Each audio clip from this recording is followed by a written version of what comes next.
I think it's really, really, really, really, really important to pay attention to your desires, because Yeah. I have never wanted to play basketball. Like, there's a reason for that. There's a reason why I talk about menstruation and the cyclicity of eating and fitness as it relates to menstruation, ovulation, et cetera, through the arc of a woman's life. There's a reason for that. And, you said at the top of the hour, or at the top of our conversation, it usually starts in pain. And it's without kind of going into the sordid details, like very much my own just apps. Felt like I was being tortured by my period every month. Like, this was the curse for being a woman. And I think my own journey, hopefully my calling, as yours is to help other women kind of just reclaim and get rid of the shame around. Like, I remember when I was in high school, like, if you had your period and someone found out about it, like, that was the worst. That was the worst thing. And can we just talk about our periods? Like, God. Oh God, I just had like this flash of period memory when I was not permitted to use tampons because my mother thought they would take away my virginity or something. Oh my God, so, I remember that conversation too. Yeah. Your hymen, like they wanted the hymen to be intact in the, yes. So I'm on the swim team. And my mother buys me sanitary napkins with a little thing, the garter that goes around your waist and ties the thing on, and rubber pants or something, like a rubber bottom. Yeah. To keep it all in place. So I've got this thing sticking out of my Speedo when I'm going to swim practice, and I'm so humiliated. Thank God one of the older girls on the team took me aside and she was like, dude, she probably didn't say dude, this was a long time ago, but the equivalent. It was like, she was like, hey, you got it. Like, that thing is going to weigh so much in the water. It's going to like slow your time down. Like, we need to get a tampon in you right away. So thank God for that girl. Thank God for that friend. Yeah. Debbie. Her name was Debbie. Thank God for Debbie. Yeah. So, but periods. Wow. So much period baggage.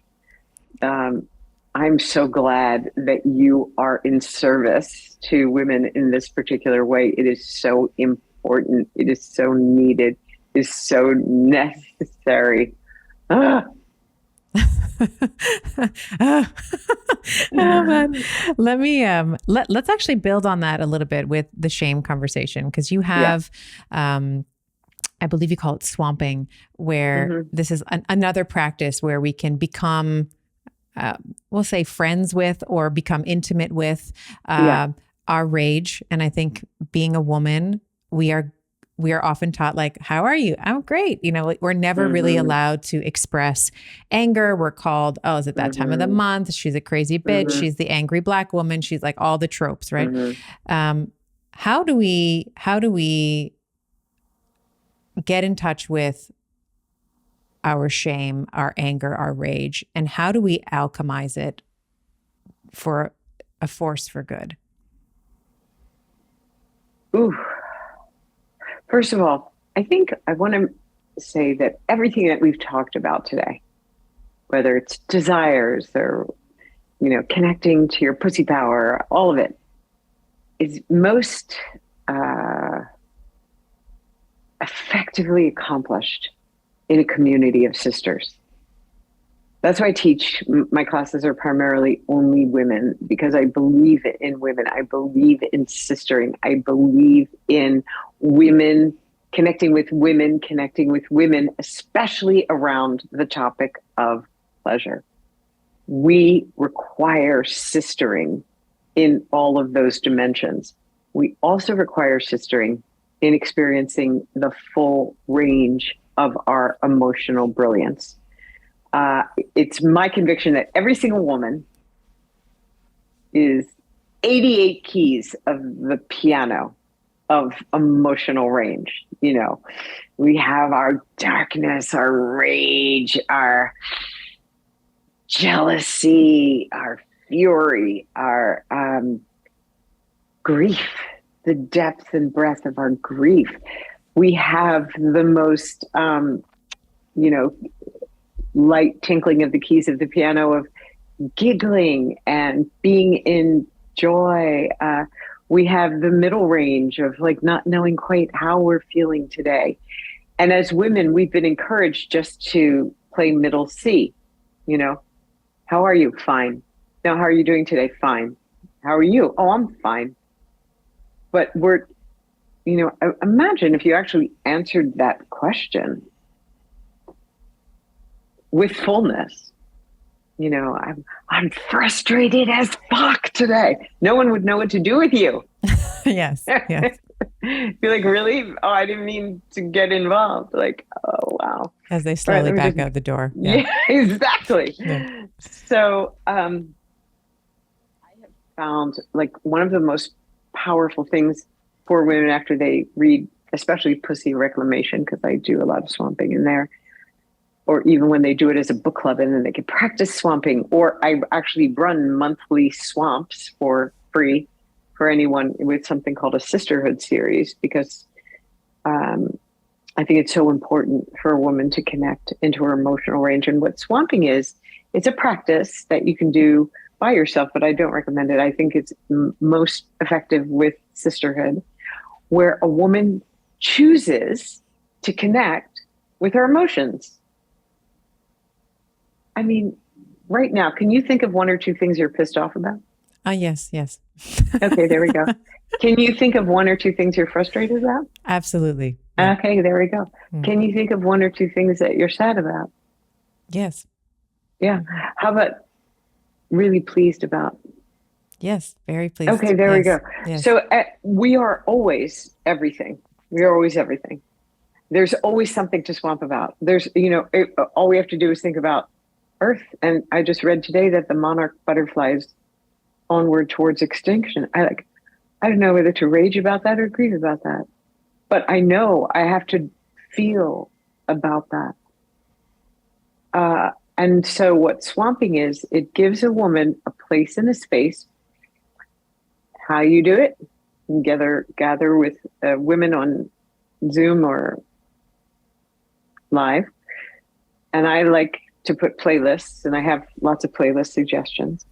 And it's almost like I tune my instrument every day with this series of swamps. Like I'll play a rage song, I'll play a grief song, I'll play a turn on song so that I can see where I am, and then, because there's always something to grieve about. My mother's getting older. My daughter's about to move to London. There's always something to be ecstatic about. I'm so proud of my daughter moving to London all by herself right after college. Like, that's pretty cool. So it's like how I get to be the full expression of everything that I am is through this body that I've connected to by owning my pussy, which allows me to connect with and find right and approve of my full emotional range, rather than keeping a lid on my emotional range, which is what most women have been encouraged to do. So swamping is like the ultimate permission. It's permission to feel every drop of yourself with relish and with enthusiasm. We are not afraid of our darkness, just like we're not afraid of a thunderstorm. It's part of life. We are not afraid of a sunny day either. Like, it's part of life. It's great to be that ecstatic and open. And so it's connecting a woman to her true nature. That's the power of swamping. And I think there's a way that you can also level it up and level it down. Like, there's been some, times in my life where I have, needed that cathartic cry. And then I have been left like needing the day off because it's just taken over everything. And I just need to sit with it. And I don't think what you're suggesting is to do that every day. I am suggesting to do it every day. You are suggesting to do that every day. I totally am. Okay. I totally am. Why? Because if I don't express it on the daily, then I could combust. You know, Right. Right. if I sit on my rage or my hurt or my heartbreak, then, when I am in a big traffic jam and someone cuts me off, I could be a very dangerous, screaming, crazy lady in traffic, Mm-hmm. or yell at, waiter, and it's not the waiter's problem. I was stressed AF. So I think I personally, I do swamp every day. And then what about Yes. the intensity of the swamping? Is there? Okay, here we go. Yeah, you can crank it up. I know the scary part. You think, oh shit, if I get into that wild rage where I'm like smashing pillows and running around the room like a psycho, how do I get out of it? How we end every single swamp is by reinstalling a woman in her turn on. So if you did a rage dance, you always have to do a turn on there, because what that does is reconnect you to your aliveness and your sensuality and your pleasure. And then you can move about your day. But it's no different. You had those three boys. You watched them when they were like in their terrible 2s or 3s. They throw big ass temper tantrum, throw themselves on the floor of the restaurant. And then they're fine. And then they're fine 2 seconds later. Yeah, and then they're totally fine. Yeah, yeah. And they didn't even, and they're not even thinking about it. They're just like, oh, glad I got that out of my system. And then they move on. Oh yeah. That's very true. Yeah. I've had so much respect for them for that. I love that because I would be like just, frenetic for the rest of the day. But I've always admired that in all children, even animals. You see, they just kind of like shake it off, and then they're fine. Yeah. Exactly. And swamping is the shake it off. Great. So every day there's playlists. And then so we're doing like the rage and then the grief and the sadness, and then we come back to turn on. Yeah. It's the, if you hit those three, you're going to pretty much hit everything. I like, sometimes I'm just like really activated sexually or sensually. And then I'll do a couple of turn on songs. I won't just do one, because there's so many millions of emotions. And here we talked earlier about how do you make pleasure a discipline. One of the things I am always in the act of is I am always looking in my Spotify and adding music to my playlist. I'm like, oh, that would be a great song to swamp with. Okay. Blah, blah, blah. So, that is how I do it. It's another pleasurable thing. Swamping is another pleasurable thing you can do. I love Shazam. I don't know if you have that app, but like when I hear a good song, I'm like, what is that? And then I as you said, like add it to my playlist. So good. So good. I bet you have great playlists. I have a lot of Spanish inspired playlists because, to your point around dancing, when I'm in my hips, like when my hips are kind of doing like whatever they're doing, I am so I'm in my power, but I feel like myself again. So I think I'm doing a swamp. I'm not doing the rage thing, but like, I'm like, okay, I need to move a little bit. And I'll put on some, even like reggaeton will do it for me. Like just kind of a little bit of like, Bad Bunny, and I'm good. Yeah. Okay, good. I want to come back to what you said about community, about how, the swamping, let's say, to be done in community, that this healing happens in circle. If there's a woman that's listening that's like, where do I find these amazing goddesses, these sister goddesses that I know how you refer to them? Where do we find these women that are on the same journey as us? Because sometimes we're born into families and communities that, we're the canary in the coal mine. Like we're just like, this is not the life for me. This is not, I'm the blue person and it's a yellow planet and everyone's yellow and I'm the only blue one. Yeah. How do we find other blue people? Well, first of all, come take one of my classes because I have the most amazing women. Secondly, anyone could come to my free swamp every month. It's called the Sisterhood Series. Another great way to do it. I have also seen women be the leader. For example, they run a book club in their small town. Maybe no one in their town has ever read Pussy, which is less and less likely because the book's been out a few years and it makes its way around. But start a book club, have women come over to your house, start doing some of those practices, even something simple like they get together for the book club. You brag with your sisters once a week or every day, and you start to celebrate the what's happening in your lives. It's these little simple things that will start creating connection. And sometimes you have to be the fire starter, and sometimes someone's already started a fire. But I mean, I think that there's so many more female activated groups and experiences.